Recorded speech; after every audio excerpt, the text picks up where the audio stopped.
berhembus pelan melewati pepohonan kelapa di pinggir desa itu. Di sebuah rumah kecil beratap seng yang mulai berkarat, tinggal seorang pemuda bernama Fadil bersama ibunya, Mak Ramlah. Rumah itu sederhana sekali, berdinding papan yang sebagian sudah lapuk. Namun dari dalam selalu terdengar lantunan ayat suci yang lirih, menenangkan hati siapapun yang lewat di depannya. Fadil baru saja pulang dari kebun karet. Bajunya lusuh, keringat menetes di pelipis, dan tangannya kotor oleh getah karet yang menempel. Sehari-hari begitulah kehidupannya. Sejak ayahnya meninggal dunia sekitar 5 tahun lalu, Fadil menjadi satu-satunya tulang punggung keluarga. Ia bekerja serabutan, kadang menyadap karet, kadang bantu tetangga mencangkul sawah, kadang juga mengantar hasil panen ke pasar dengan sepeda tuanya. Tapi di balik semua kesederhanaan itu, Fadil menyimpan tekad yang begitu kuat. Sejak kecil, ia tahu betul satu-satunya keinginan terbesar ibunya adalah berangkat haji ke Tanah Suci. Kalau Allah kasih umur panjang, Mak pengen kali cium Hajar Aswad, kata Mak Ramlah di suatu malam, sambil menatap langit-langit kamar kayu mereka. Fadil hanya terdiam, tapi di dalam hati ia berjanji, suatu hari aku yang bakal antar Mama ke sana. Namun janji itu terasa mustahil bagi sebagian besar orang. Fadil itu mimpi tinggi kali. Hidupnya aja pas-pasan, makan aja susah, mau kirim orang haji segala, ujar tetangga sebelah yang bernama Bu Jali sambil menyapu halaman. Betul, kalau mau realistis aja ya, cukup bantu emaknya makan tiap hari aja sudah bagus, sambung yang lain tertawa kecil. Fadil tak pernah menanggapi. Ia hanya tersenyum tipis setiap kali ada yang menyeletuk seperti itu. Dalam hatinya, ia percaya selama masih berdoa dan berusaha, Allah pasti kasih jalan. Namun jalan itu ternyata datang dari arah yang tak pernah ia duga sama sekali. Malam itu, setelah seharian bekerja, Fadil duduk di depan rumah. Lampu minyak kecil menyala redup di meja. Angin malam terasa lembab. Ia sedang menghitung uang hasil kerjanya, recehan dan beberapa lembar lusuh. Jumlahnya tak sampai 100.000. Ia menatap uang itu lama sekali. Berapapun hasilnya, jangan lupa sedekah, Nak, ujar ibunya terdengar dari dalam rumah. Iya, Mak, Fadil tahu, jawabnya lirih. Tiba-tiba dari arah kebun di belakang rumah terdengar suara seperti ranting patah. Fadil menoleh. Suara itu semakin dekat, diikuti bisikan lembut yang tak jelas. Ia berdiri, menyorotkan lampu minyak ke arah kebun. "Siapa di situ?" katanya agak keras. Tak ada jawaban, tapi angin terasa berbeda. Dingin, tapi tidak menakutkan. Tiba-tiba, ia mendengar suara dari dalam pikirannya, seolah bukan lewat telinga. Suara itu lembut dan tenang. "Jangan takut, Fadil." Fadil spontan mundur selangkah. Dadanya berdegup keras. "Siapa itu?" tanya Fadil, menatap sekitar dengan gugup. "Aku bukan manusia, tapi aku juga bukan setan yang ingin menyesatkanmu," kata suara itu lagi. "Aku dari golongan jin, tapi aku muslim, sama seperti dirimu." Fadil membeku. Selama ini, ia memang sering dengar cerita orang kampung soal jin, tapi tak pernah menyangka akan mengalaminya sendiri. "Apa maumu datang ke sini?" Suara Fadil mulai gemetar. "Tidak, aku datang karena aku melihat niatmu yang tulus untuk membahagiakan ibumu. Allah perintahkan kami untuk membantu manusia yang hatinya bersih dan ikhlas." Fadil menatap gelapnya kebun. Angin berhenti, sunyi. Lalu dari antara pohon karet muncul sosok samar tinggi berpakaian serba putih. Tapi wajahnya tak begitu jelas. Sosok itu berdiri di bawah cahaya rembulan, tampak seperti kabut yang membentuk tubuh manusia. "Namaku Sairan," kata sosok itu. "Aku dulu juga hidup di dunia manusia berabad-abad lalu. Aku mati dalam keadaan beriman, dan sekarang ditugaskan membantu mereka yang berjuang demi kebaikan." Fadil tidak tahu harus berkata apa-apa, antara takut dan takjub. Tapi ada rasa damai yang aneh setiap kali sosok itu berbicara. "Fadil," lanjut Sairan, "aku tahu kau ingin memberangkatkan ibumu naik haji, tapi uangmu belum cukup, bahkan untuk setengah ongkos." Fadil menunduk. "Ya, tapi aku gak mau nyerah. Itu sebabnya aku datang.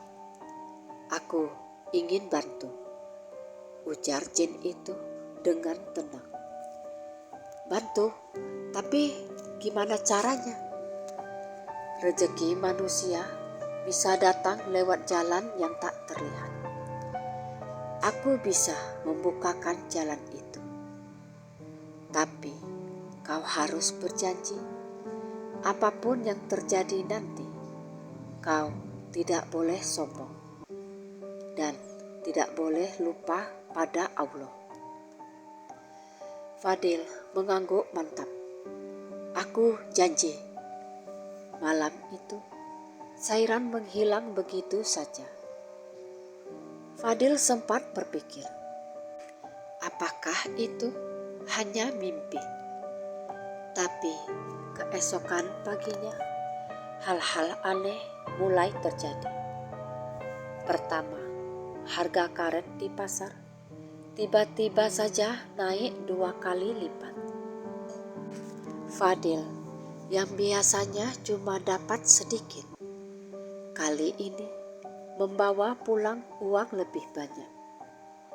Lalu beberapa hari kemudian, Tetangga yang punya sawah besar memintanya jadi pekerja tetap dengan upah harian yang lumayan tinggi. Rezekinya seolah mengalir, tapi bukan itu saja. Suatu malam, Sairan muncul lagi di mimpinya. "Besok pergilah ke pasar," kata Sairan. "Ada seorang pedagang yang akan menawarkan pekerjaan padamu. Terimalah, karena itu jalanmu." Keesokan harinya, semua terjadi persis seperti kata Sairan. Seorang pedagang kain dari kota datang mencari orang untuk bantu mengantar barang ke beberapa daerah. Fadil diterima, dan sejak itu hidupnya perlahan berubah. Ia mulai bisa menabung.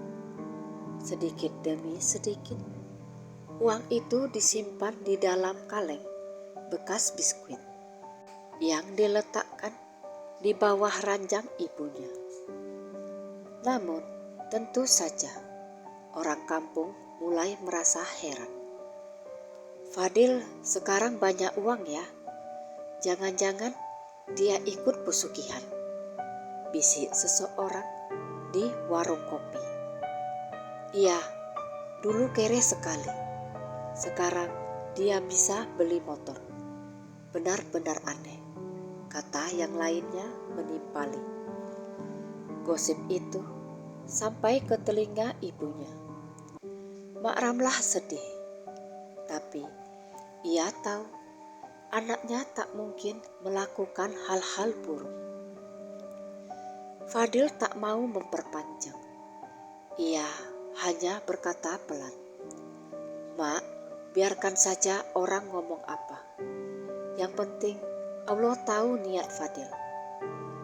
Malamnya, Sairan muncul kembali. "Jangan biarkan ucapan manusia membuatmu goyah," kata jin itu. "Bahkan para nabi pun dicibir oleh kaumnya." "Terima kasih Sairan," jawab Fadil. "Aku cuma takut orang-orang salah paham. Waktu yang akan menjawab segalanya. Dan kau teruslah berbuat kebaikan." Bulan demi bulan berlalu. Tabungan Fadil semakin banyak. Ia tak lagi hidup susah. Tapi yang membuatnya paling bahagia adalah melihat ibunya tersenyum setiap hari. Walau belum tahu rencana besar anaknya. Hingga suatu malam, saat ia sedang menghitung tabungan, Sairan kembali datang. "Fadil, waktunya sudah dekat. Uangmu sekarang cukup untuk mendaftarkan ibumu berangkat haji." Fadil menatap tumpukan uang di depan matanya. "Tapi uang ini tidak sebanyak itu." "Tunggu sebentar," kata Sairan. Sosoknya mengangkat tangan ke arah kaleng tabungan. Sekejap, ruangan itu dipenuhi cahaya lembut. Ketika cahaya itu hilang, uang di dalam kaleng bertambah. Lembar demi lembar, semuanya tampak baru dan rapi. Fadil terperangah. Dari mana semua ini? Bukan dari sihir, bukan dari setan. Ini rezeki halal yang datang dari jalan yang telah Allah bukakan untukmu. Kau hanya diberi percepatan agar niatmu segera tercapai. Fadil terharu. Ia meneteskan air mata. Beberapa minggu kemudian, ia membawa ibunya ke kantor Kementerian Agama di kabupaten. Saat duduk di ruang pendaftaran, Mak Ramlah menangis. "Fadil, dari mana kau dapat uang sebanyak ini, Nak?" Fadil menggenggam tangan ibunya. "Dari hasil kerja keras dan doa, Mak. Allah yang bantu." Ibu itu memeluk anaknya erat. Semua orang di ruangan itu ikut terharu melihatnya. Berita tentang Fadil yang berhasil memberangkatkan ibunya naik haji cepat menyebar di desa. Orang-orang yang dulu mencibir kini terdiam. Beberapa bahkan datang meminta maaf. Namun yang paling tak bisa dilupakan adalah malam sebelum keberangkatan. Fadil duduk di depan rumah. Ia memandangi langit yang penuh bintang. Saat itu, angin bertiup lembut. "Sairat," katanya pelan, "kalau kau dengar, aku mau bilang terima kasih. Aku nggak tahu gimana caranya membalas kebaikanmu." Sosok putih itu muncul perlahan di bawah pohon kelapa dengan senyum tenang. "Doa manusia yang tulus sudah cukup jadi hadiah untuk kami. Aku hanya perantara. Semua ini karena izin Allah.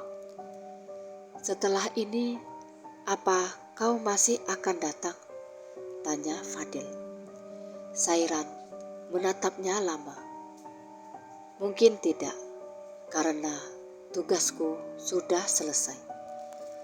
Tapi ingatlah Fadil, selama kau terus berbuat baik dan menolong orang lain, maka pertolongan Allah tak akan pernah jauh darimu." Lalu sosok itu perlahan memudar, seperti embun yang hilang tertiup angin.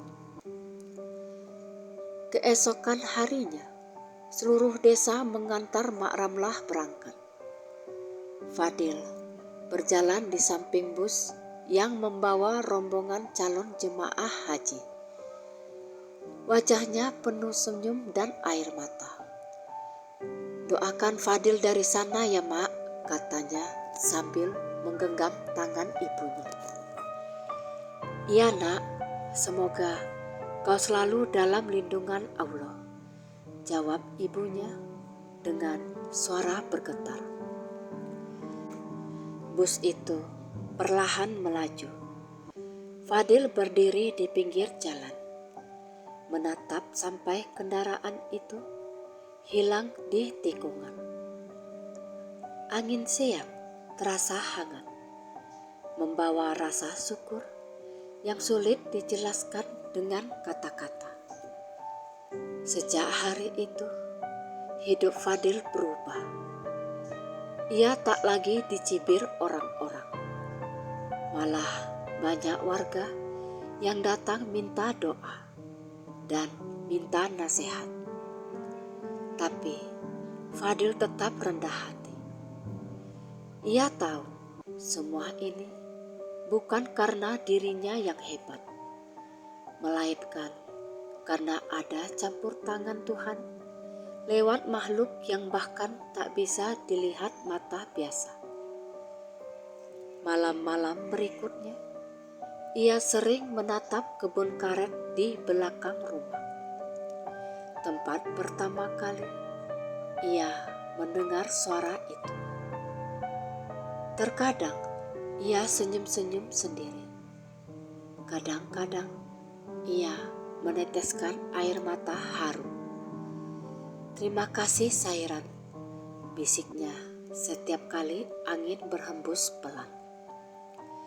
Dan entah kenapa, setiap kali itu juga daun-daun pohon karet bergoyang lembut, seolah-olah ada yang menjawab salamnya.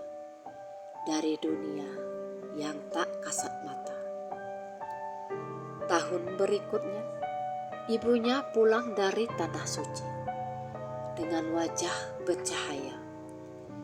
Ia membawa air zam-zam, kurma, dan kisah penuh keharuan. "Fadil," katanya suatu sore sambil duduk di teras. "Di depan Ka'bah, Mak berdoa agar Allah selalu jagain kamu." Dan anehnya, malam itu Mak bermimpi ada cahaya putih datang, bilang kalau doamu sudah sampai. Katanya dia utusan Allah yang dulu pernah bantu kamu. Fadil tertegun. Air matanya jatuh tanpa bisa ditahan. Ia tahu betul siapa yang dimaksud ibunya. "Alhamdulillah, Mak," katanya lirih. "Mungkin itu Sairam." Ibunya tersenyum. "Siapapun dia, semoga Allah membalas kebaikannya." Sejak itu, hidup mereka berjalan damai. Fadil membuka usaha kecil, menampung hasil kebun warga, mempekerjakan para pemuda kampung agar tak perlu merantau jauh-jauh. Ia juga sering membantu fakir miskin, membiayai anak yatim, dan selalu mengingat pesan dari jin muslim yang pernah menolong dirinya. Jangan sombong, jangan lupa bersyukur. Dan setiap kali bulan haji tiba, suara talbiyah dari televisi membuat Fadil teringat kembali pada malam penuh cahaya di kebun belakang rumahnya. Malam ketika seorang jin muslim datang membawa harapan, menuntun seorang anak miskin untuk mewujudkan impian ibunya. "Kini, jika kau lewat di desa itu, di pinggir Sumatera, orang-orang masih sering bercerita tentang Fadil dan ibunya. Cerita itu diceritakan turun-temurun sebagai pengingat bahwa pertolongan bisa datang dari arah mana saja, bahkan dari makhluk yang tak terlihat sekalipun, selama hati manusia tetap bersih dan niatnya tulus."